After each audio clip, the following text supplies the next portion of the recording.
Thank you, Speaker. Competition is good for democracy, just like it's good for supermarkets and airlines. It drives better performance, encourages accountability and ensures that no one takes their position for granted. When politicians know that they can lose their seat, they work harder, they listen more carefully and they prioritise their constituents. Support for the major parties is at an all-time low, and communities across Australia are embracing a new era of representation with MPs that finally represent the community values. There's no such thing as a safe seat yet. I've been told that by many people across this parliament from all sides. And I think this is a great thing, and that's what my community thinks. Since the 2022 election, I've spoken to these members and senators, and they admit that they are working harder than ever before because they know that regardless of how safe their seat has been for generations, that this time it could be contested and they have to truly represent their communities. It's a win for democracy and it's a win for the Australian people. It is against this backdrop that the government has introduced its so-called Electoral Reform Bill, described by the minister as the largest reform to Australia's electoral laws in over 40 years. I agree that Australia's electoral reforms are in dire need of reform. Nobody wants to see Clive Palmer spend more than $100 million on one election, and nobody wants to see Australia head down the route to the US. Our current regime for disclosing donations lacks transparency and timeliness. The 16,900 disclosure threshold is too high. It doesn't capture the business forums and corporate memberships, and donations aren't required to be made public until more than a year after an election. There are also no requirements for political advertising to be truthful, even when they're paid for by public money. And there are structural inequities in the design of our electoral laws, which mean that not all candidates are treated equally. Whilst myself and other independents rightly have to declare the costs of our 2022 election campaigns, our major party opponents weren't required to do the same. We will never know how much they spent. So I agree with the government there is real need for reform. It is something that I've been calling for since before I was elected. Such reform should be guided by 4 principles. Firstly, it should improve transparency so that voters know who is funding elections before they cast their ballots. Secondly, it should reduce financial influence so that you can't buy an election, regardless of whether you're using private or public money. Thirdly, it should level the playing field to promote competition, free speech and rights to association. And finally, it should improve trust in our political system, or certainly not undermine it. Unfortunately, this bill completely fails on the first 3 principles, and the way that the government is trying to ram it through the parliament without consultation, without proper scrutiny, absolutely undermines trust in the fundamental system of our electoral reform. As the Centre for Public Integrity, Transparency International, the Australian Democracy Network and the Australia Institute said in a joint statement earlier today, this bill should not proceed in its current form because it would entrench major party and incumbency advantage and further disadvantage independent and challenger candidates. Legislation that will have such significant consequences for our democracy should only be passed after parliamentary inquiry has had an opportunity to thoroughly scrutinise its provisions. To do otherwise is not in the interests of the Australian public. I completely agree. Let's start with the process. This bill is more than 220 pages long. It has been described by the minister multiple times as a hugely complex reform that has taken months and months to draft. It's the biggest change to our electoral laws in over 40 years, and it doesn't even take full effect until July 2026. Yet there has been pretty much no opportunity for proper scrutiny. The bill has been written behind closed doors by the major parties with no public consultation. My team and I first saw the draft on Friday, and we were briefed on the bill's content just 2 days ago. No version of the legislation was made available to the public until it was introduced to the Parliament yesterday lunchtime. Now, let me be honest. I know that this reform is complex. I know that it is very difficult to get electoral reform right and meet all those criteria I laid out. I recognise that complexity. I recognise that no form of a bill would probably make me completely happy, and there would always be compromises. But if nothing else, the way that the government has rammed this through and is trying to ram this through the parliament really is the most egregious of its acts, because it is deeply undermining of any trust that we should have in the government when it says that it is trying to do this for the right reasons. It is absolutely unconscionable. The government has said it intends to pass the legislation within this sitting fortnight. It intends to take it, as I understand it, to the House tomorrow to be voted on, ramming it through the last 2 weeks of the year. For so-called generational reform, this is an absolutely staggering and an unconscionable lack of transparency and openness to scrutiny. When the crossbench yesterday called for a committee inquiry, as a standard practice for legislation of this length and complexity, Labor voted against it, and most of the coalition didn't even turn up to the vote. The government has said, oh, look, we're open to amendments, we're open to, to discussion on some of these items. I can't even get the drafters to do drafting amendments because they have to be passed and put into the House so quickly. It says, the government says, oh, we care about expert opinions, we care about, hearing from the experts. We have, some of those experts that I mentioned earlier, we have been speaking to try and understand things like the nominated entities, how do they work? They can't give me a clear answer. The minister's own chief of staff can't give me a clear answer on some of these absolutely incredible, importantly, points of law. I'm speaking on the bill and we're expected to vote on it probably tomorrow. This is absolutely unconscionable. If the bill is so great, the government should be open to scrutiny. The fact that they're not tells you that they have something to hide. It tells you that this bill is a stitch-up between the major parties designed to entrench their incumbency and lock out new entrants. So let's go through the bill now in detail, one by one. Let's start with transparency. Whilst the process has been shocking, I do acknowledge there are some positive aspects to the bill.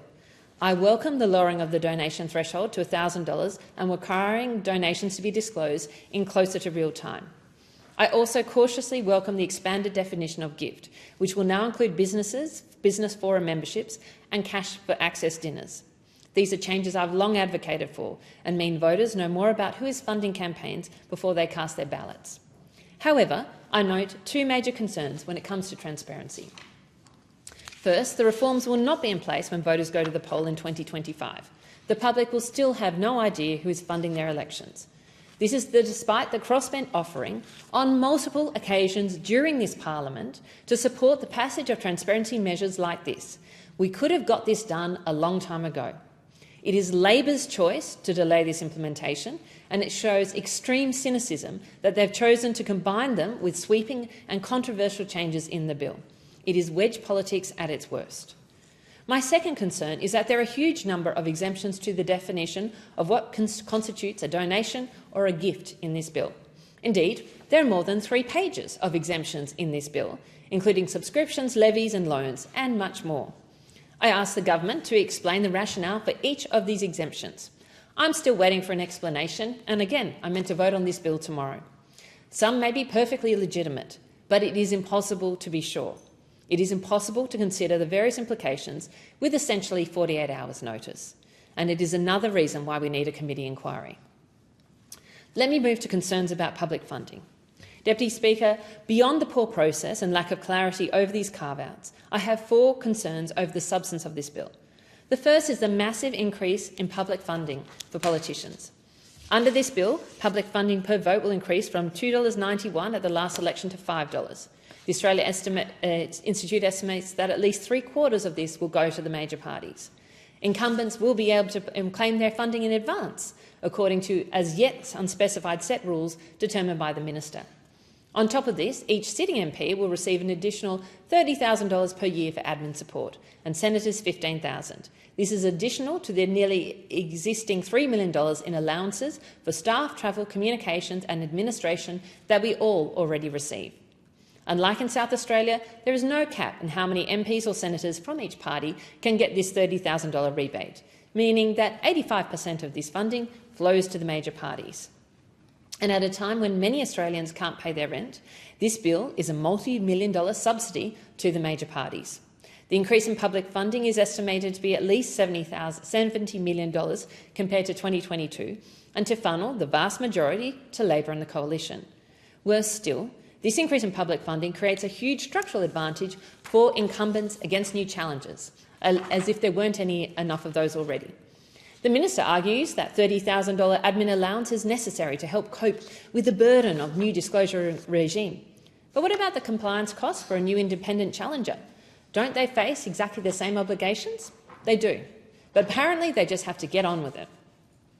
The minister also argues that each MP should get this allowance, that there are no such things as economies of scale, that every MP has to carry out the same tasks, so they should get the same admin funding. Except, in fact, they don't. Yesterday evening, we heard from the Chief of Staff of the Minister that the major party MPs won't even have their own campaign accounts. They won't be responsible for tracking their own spending and what donations they will receive. Head office will do that for them. But they still need that $30,000 admin allowance each, and independent challengers get absolutely nothing. There's no justification for this. And worst of all, because the government has reneged on its promise to include truth in political advertising laws alongside these reforms, taxpayers will be funding more to fund election ads that tell lies. Part 5 is donation caps. Speaker, my second concern for this bill relates to donation caps. While I support limiting donations, the way that the caps have been designed creates a significant advantage, once again, for the major parties over independents. A single donor can give $20,000 per year to an independent, but they can give $180,000 to the Labor Party by donating to each of the 8 state and territory branches as well as a national party. This disparity grows even larger over a parliamentary term.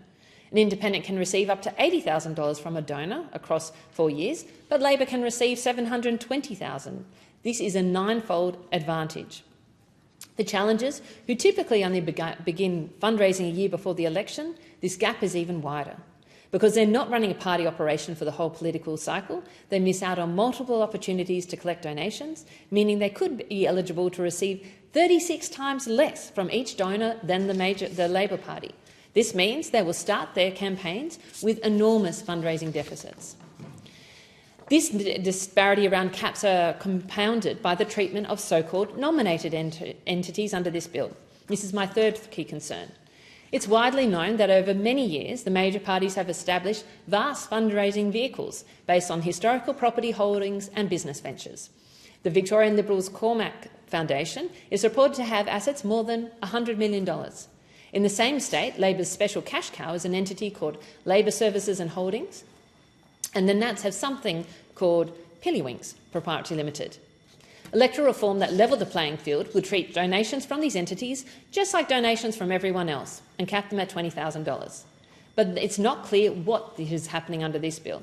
Instead, feedback I've received from several experts suggests that donations from nominated entities may be exempt from the caps. And if so, each party branch, that's 9 for Labor and 8 for Liberals, would be able to nominate a different entity which was exempt from the rules, locking in unlimited donations from these historical fundraising vehicles. Can independents set up their own vehicles? No, not really. Because a cap of donations to nominated entities applies, new entrants will never be able to set up the nominated entities of equivalent size to those of the major parties. A major party advantage would once again be locked in. The government may dispute this interpretation, but the provisions of this bill are so complex, particularly when it comes to nominated entities, the experts can't tell me if they're sure, and the Chief of Staff of the Minister can't tell me either. Speaker, my final concern relates to spending caps. On paper, there are 800,000 spending caps for individual candidates. Now, that seems reasonable. But when you unpack how these rules are applied, it's clear they create a structural bias towards major parties.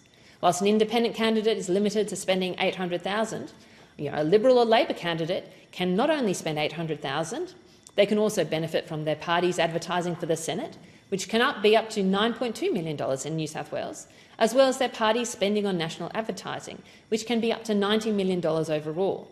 While these streams are combined, major parties have the ability to outspend independents in marginal seats by a significant margin. Let me give you an example.